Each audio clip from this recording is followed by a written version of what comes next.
नमस्कार, स्वागत है साहित्यिक झरोका चैनल पर। आज हम करेंगे बंगला वैष्णव काव्य परंपरा व हिंदी भक्ति कालीन काव्य का तुलनात्मक अध्ययन। इसमें हम जानेंगे कि बंगला भाषा में कौन कौन सी काव्य रचनाएं की गई। यहाँ पर ध्यान दें कि वैष्णव काव्य परंपरा की हम बात कर रहे हैं, यानी राम और कृष्ण के काव्य की। और हिंदी के भक्ति काल में कौन कौन सी कृतियाँ थी जो प्रसिद्ध थी या प्रमुख थी इस काव्य परंपरा की, और दोनों की तुलना करें तो कौन से चाहे बंगला में या हिंदी में किस में अधिक रचनाएं या प्रसिद्ध रचनाएं प्राप्त होती है, उसके बारे में आज हम जानेंगे। तो आइए देखते हैं। देखिए, सबसे पहले अगर हम बात करें कि हिंदी भक्ति काल में वैष्णव काव्य परंपरा से तात्पर्य क्या है, उस काव्य से है जिसमें विष्णु व उसके अवतार, पहले भगवान विष्णु की पूजा हुआ करती थी, लेकिन बाद में धीरे धीरे उसके अवतार रूपों में कृष्ण व राम की महिमा का भी वर्णन किया जाता रहा। तो यहाँ पर जो वैष्णव धर्म है वो देखें तो एक व्यवस्थित रूप से विष्णु पूजा से शुरू हुआ, लेकिन आगे चलकर विष्णु के अवतार किसको मान लिया गया? कृष्ण और श्री राम को, और उनकी पूजा या उनकी महिमा का वर्णन इस परंपरा में होने लगा। उसके बाद अगर बात करें, अब अगर बंगला साहित्य की बात करें, बंगला साहित्य की अगर बात करें तो इसमें चैतन्य महाप्रभु के आगमन से पहले वैष्णव काव्य परंपरा प्रचलित थी। यानी चैतन्य महाप्रभु जब आए उनसे पहले भी वैष्णव काव्य परंपरा चल रही थी, परंतु विद्वानों का इस पर मतभेद है कि वास्तव में वैष्णव काव्य परंपरा कहाँ से और कब से प्रारंभ हुई। इसमें डॉक्टर सेन ने 13वीं शताब्दी युगीन एक कब्र के पास कुछ घिसे हुए शिलालेखों पर रामायण, महाभारत और भागवत आदि के आख्यानों का वर्णन प्राप्त किया है, परंतु अगर देखा जाए तो ये शिलालेख भी बंगला भाषा में नहीं है।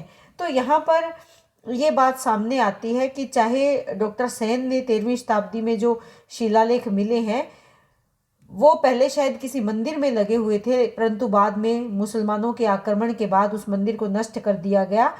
तो इन शिलालेखों पर जो आख्यान मिलते हैं उनमें से कुछ तो ऐसे हैं जो पूरी तरह से नष्ट हो गए हैं, लेकिन कुछ ऐसे हैं जो बचे हुए हैं, परंतु उसमें भी बंगला भाषा का प्रयोग नहीं हुआ है। तो वास्तव में ये परंपरा कब से चली, कहाँ से प्रारंभ हुई, इसमें मतभेद है, लेकिन यहाँ पर मुख्य नाम आता है इस परंपरा में चैतन्य महाप्रभु का। तो अब सबसे पहले इसमें बात करते हैं राम काव्य की। देखिए, राम काव्य की अगर बात करें तो बंगला में अगर राम काव्य को हम देखें तो ये राम कथा का प्राचीनतम और प्रसिद्ध कवि किसको माना गया है? पंडित कृतिवास ओझा को माना गया है। इन्होंने कृतिवास रामायण की रचना की। देखिए, ये जो रामायण है ये बंगला भाषा में लिखी गई रामायण है, और ये रामायण कौन सी है? कृतिवास ओझा द्वारा रचित रामायण। वैसे इसको कृतिवास रामायण के नाम से भी हम जानते हैं। हिंदी साहित्य के भक्ति काल में राम काव्यधारा के सर्वाधिक प्रसिद्ध कवि किसको माना गया है? तुलसीदास को। और इनकी रामायण किस भाषा में है? अवधी भाषा में, या जो रामायण का ही एक रूप है वो क्या है? रामचरितमानस। तो ये दोनों ही रामायण अपनी अपनी, जिसकी कृतिवास ओझा की जो रामायण है वो कौन सी भाषा में? बंगला में। और हिंदी साहित्य में अगर बात करें तो तुलसीदास जी का नाम प्रसिद्ध है, और इनकी रचना कौन सी है? रामचरितमानस। हिंदी साहित्य में जो स्थान तुलसीदास को प्राप्त है, बंगला साहित्य में वही स्थान किसको? कृतिवास ओझा को प्राप्त है। हिंदी साहित्य का जो रामचरितमानस है, ये इसकी अगर विशेषता देखें, ये क्यों प्रसिद्ध है या क्यों आज भी ये हमारे बीच में पूजनीय है? क्योंकि ये नैतिक शक्ति और मर्यादा का स्रोत बनी हुई है। इसमें नैतिक शक्ति है, मर्यादा का पालन किस प्रकार से समाज को बांधे रखता है, उसका मुख्य स्रोत है रामचरितमानस। ठीक उसी प्रकार कृतिवास की जो रामायण है वो भी समग्र बंगाल के लोक समाज को नैतिक शक्ति व आध्यात्मिक तृप्ति देता आ रहा है। दोनों ही रचनाओं में समानता ये है कि दोनों ही कवियों ने, चाहे वो कृतिवास ओझा है या तुलसीदास, दोनों ने ही वाल्मीकि जी की जो रामायण है उसको अपनी रचना का, अपनी ग्रंथ का मुख्य आधार बनाया है। यानी उन्होंने वाल्मीकि की जो रामायण है, जो संस्कृत भाषा में है, इसी रामायण को अपने ग्रंथ का या अपने लेखन का आधार बनाया है। इसके बाद अगर हम बात करें बंगला भाषा के अन्य अगर प्रमुख राम काव्य परंपरा की रचना की अगर बात करें तो इसमें नाम ले सकते हैं रमेश, जिनकी रचना कौन सी है? रामेर युग और योग्याधार वंदना, ये इस समय का जो प्रमुख राम काव्य परंपरा में कौन से भाषा में, बंगला भाषा में ये रचनाएं रही। उसके बाद हिंदी के भक्तिकालीन साहित्य में अगर हम देखें तो ईश्वर दास की रचना है भरत मिलाप। यहाँ थोड़ी टाइपिंग मिस्टेक है, माफ़ी चाहूँगी इसके लिए। ईश्वर दास की रचना है भरत मिलाप। तुलसीदास की रचना है बरवे रामायण, जानकी मंगल, राम लला नहछू और केशव दास की रचना है रामचंद्रिका। ये प्रमुख राम काव्य परंपरा से जुड़े हुए ग्रंथ है। यहाँ पर देखिए मुख्य जो बात आती है राम काव्य में वो तुलसीदास की, और बंगला भाषा की अगर बात करें तो वहाँ पर किसकी है, कृतिवास ओझा की। तो मैंने जैसे आपको बताया कि दोनों ही रचनाओं में आधार ग्रंथ किसको माना है, वाल्मीकि की रामायण को, परंतु दोनों ने ही हूबहू उसका अनुवाद नहीं किया। ऐसा नहीं है कि वाल्मीकि रामायण का अनुवाद कर दिया, बल्कि उन्होंने अपनी अपनी अनुभूतियों का उसमें समावेश किया है। दोनों ही लेखकों ने या कवियों ने राम को मानवीय गुणों से भरपूर या विभूषित दिखाया है। यानी यहाँ पर राम पूर्ण ब्रह्म रूप में नहीं है, बल्कि मानवीय गुणों से युक्त हैं। उनमें असामान्य बल और पौरुष से उनमें ईश्वरत्व का आभास जरूर होता है, कि क्योंकि उसमें जो बल है या पौरुष का भाव है राम में वो बहुत ज़्यादा है, और इसीलिए उसकी तुलना हम ईश्वर से कर सकते हैं। हालांकि कुछ स्थानों पर तुलसीदास जी ने राम को साक्षात ब्रह्म भी कह दिया है तथा विष्णु को ही राम का अवतार भी बताया है। तो यहाँ कुछ जगह उन्होंने ऐसा अपने विचार व्यक्त किए हैं, लेकिन अगर देखें तो मानवीय गुणों से परे नहीं है। यानी इनके जो दोनों ही कृतियां हैं, उनके जो राम हैं उनमें मानवीय गुण है और मानवीय जीवन ही वो अपना पूर्ण करते हैं। तो इस तरह से दोनों रचनाएं यहाँ महत्वपूर्ण है, लेकिन इनके साथ साथ बंगला और जो हिंदी भाषा की हम बात करें, हिंदी के भक्तिकालीन साहित्य की, उसमें आप इनके ये प्रमुख नाम भी शामिल जरूर करें। यहाँ पर तुलसीदास का नाम, ईश्वरदास और केशव दास की जो रचना है ये महत्वपूर्ण रहेगी हिंदी भक्तिकालीन साहित्य में। अब इसके बाद अगर हम बात करें कृष्ण काव्य की, जो बंगला वैष्णव काव्य परंपरा है, यहाँ पर बंगला वैष्णव काव्य परंपरा, इसमें महाकवि चंडीदास का नाम प्रमुख रूप से लिया जा सकता है।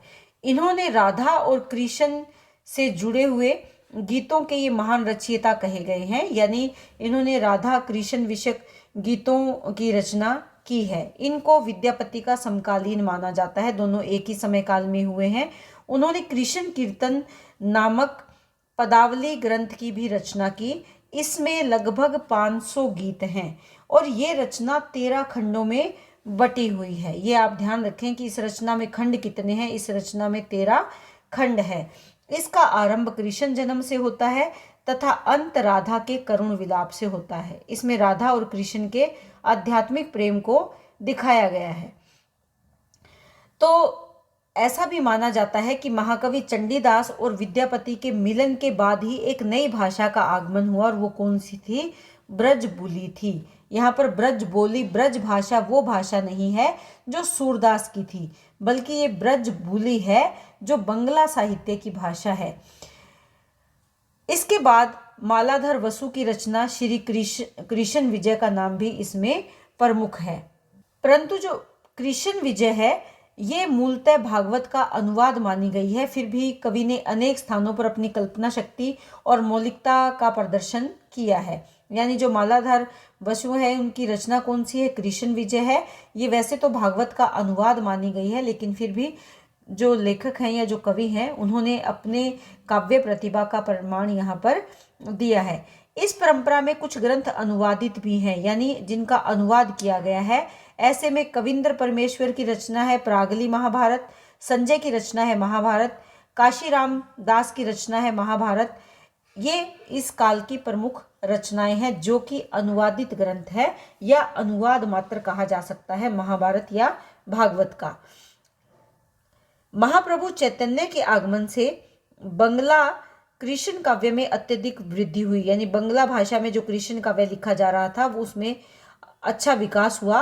अनेक कवियों जिसमें गोविंद दास है, ज्ञानदास है, इन्होंने कृष्ण लीला के अनेक पदों की रचना की।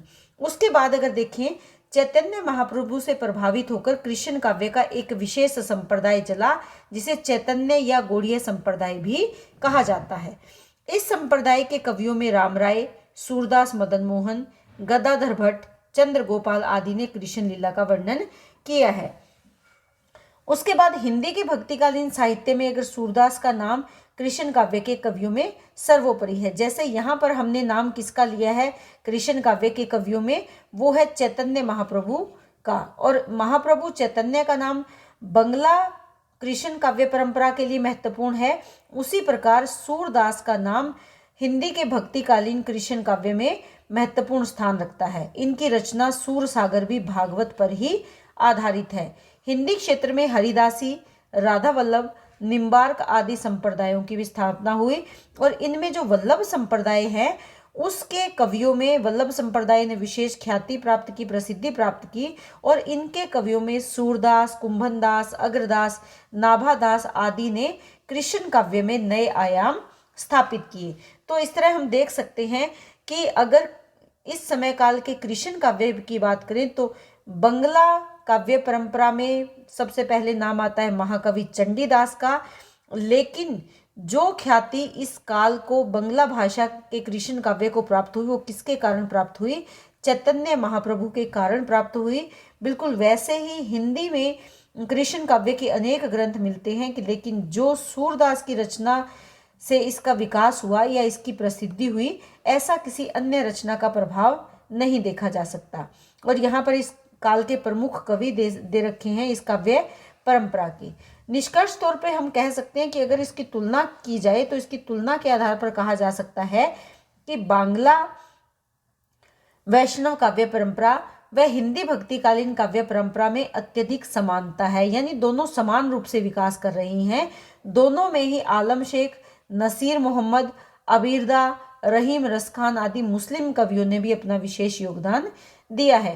परंतु जहाँ तक कवियों की बात करें, भावाभिव्यक्ति की बात करें या शैली की बात करें तो हिंदी भक्तिकालीन साहित्य बंगला वैष्णव काव्य से ज़्यादा विशाल है, ज़्यादा विराट है और व्यापक दिखाई देता है। तो इस प्रकार से आपको तुलना करनी है। सबसे पहले आपको बताना है कि जो वैष्णव काव्य है वो क्या है, बंगला में कैसे उसका आगमन हुआ, हिंदी में उसका कैसे आगमन हुआ, उसके बाद विष्णु के अवतार राम के प्रति जो काव्य का भाव कवियों में देखा गया या भक्ति का भाव काव्य के रूप में अभिव्यक्त हुआ, उसमें कौन कौन प्रमुख है, और कृष्ण काव्य परंपरा में बंगला में और हिंदी साहित्य में कौन कौन प्रमुख है। और अगर दोनों की तुलना की जाए तो यहाँ पर हिंदी भक्तिकालीन साहित्य ज़्यादा विशाल, विराट और व्यापक नजर आता है। तो उम्मीद करती हूँ प्रश्न आपको अच्छे से समझ में आया होगा। बहुत बहुत धन्यवाद।